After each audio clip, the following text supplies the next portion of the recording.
ہمارے چینل میں خوش آمدید۔ تو چلیے شروع کرتے ہیں آج کی کہانی۔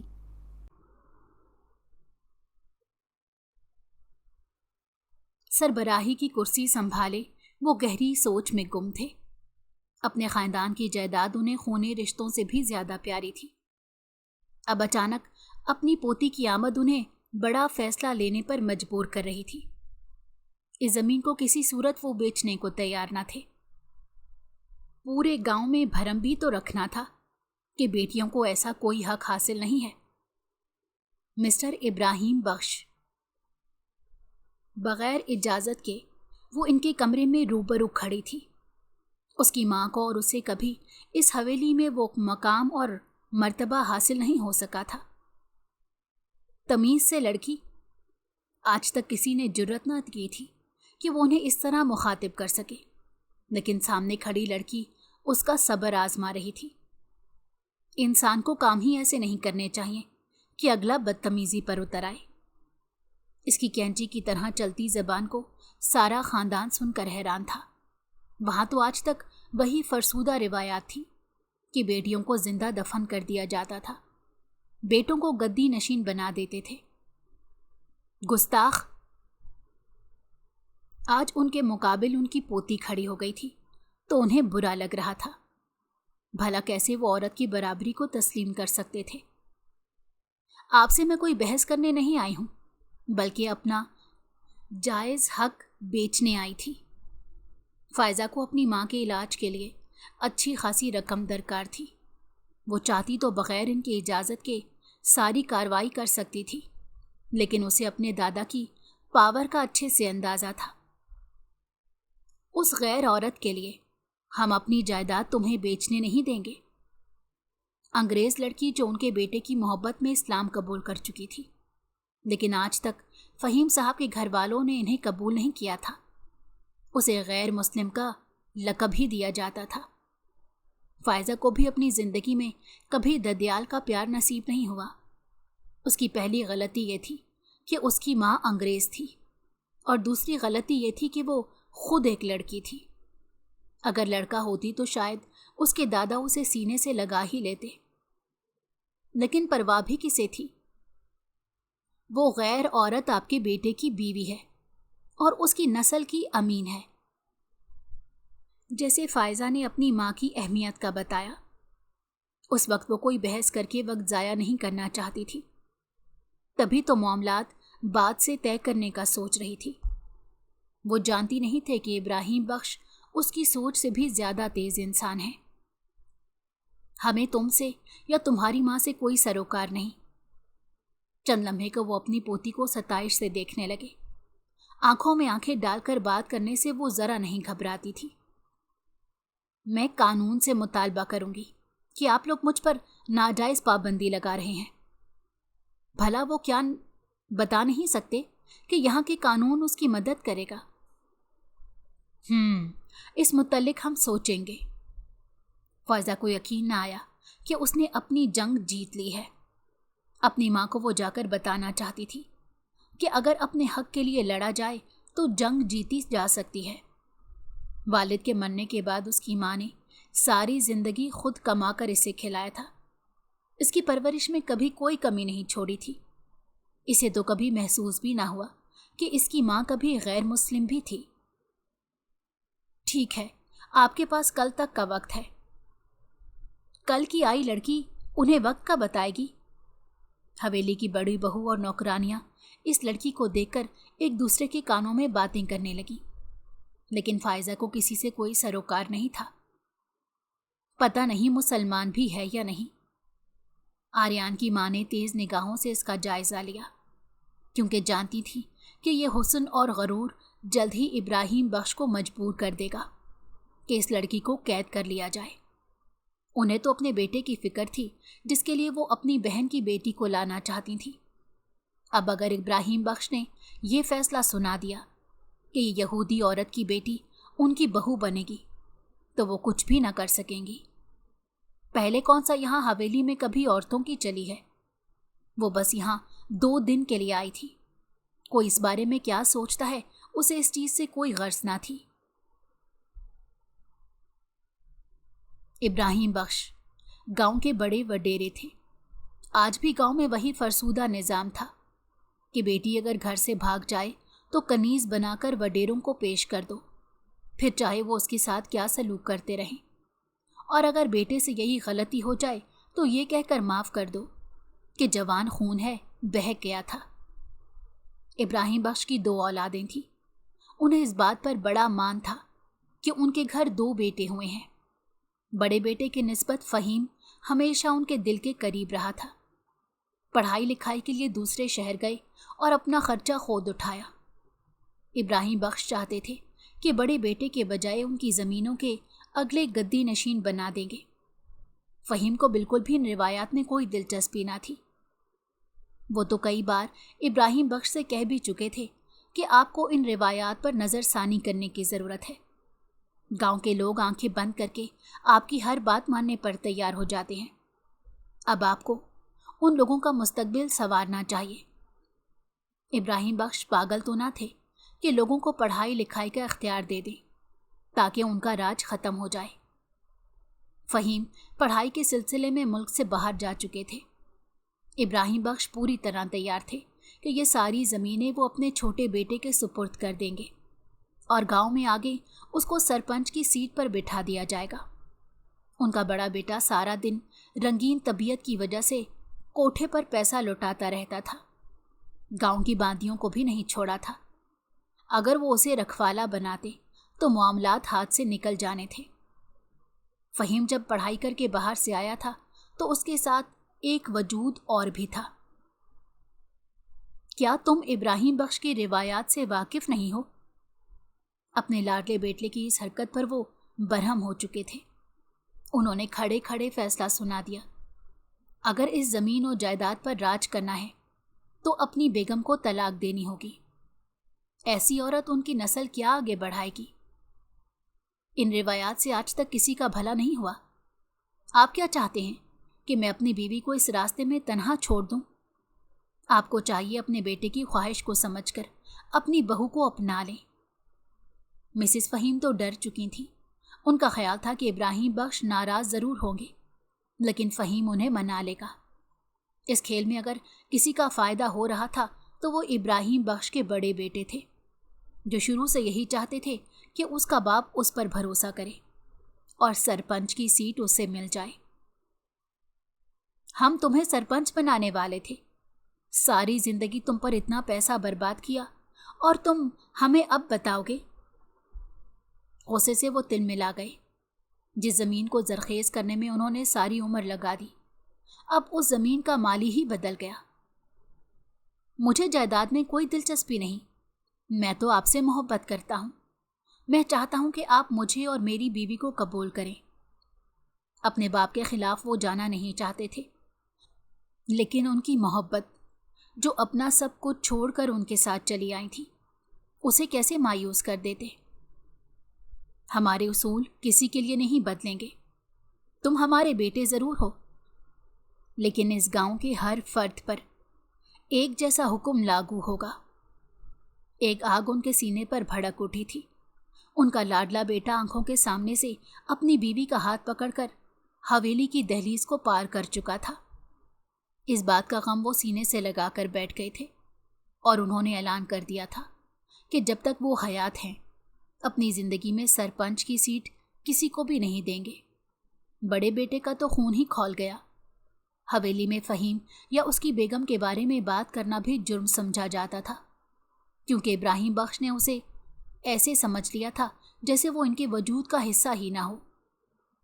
فہیم اپنی بیوی کے ساتھ شہر میں رہنے لگے، لیکن باپ کی طرف سے انہیں بہت ذہنی دباؤ ملا تھا، کیونکہ ابراہیم بخش کسی طرح بھی چاہتے تھے کہ ان کا بیٹا ان کے پاس لوٹ آئے۔ انہوں نے تو مسز فہیم کو بھی منہ مانگی قیمت دینے کا وعدہ کیا تھا۔ اگر وہ ان کے بیٹے سے علیحدگی لیتی ہیں تو وہ انہیں منہ مانگی قیمت دیں گے۔ فہیم صاحب آخر کو باپ کی حرکتوں سے دل برداشتہ ہو کر بیوی اور بیٹی کے ساتھ باہر کے ملک روانہ ہو گئے۔ آریان کے باپ کی راہ ہموار ہو گئی تھی۔ آج نہیں تو کل ابراہیم بخش کو ان دونوں میں سے ہی کسی کو سرپنچ کی سیٹ کے لیے چننا تھا۔ فہیم صاحب نے اس دوران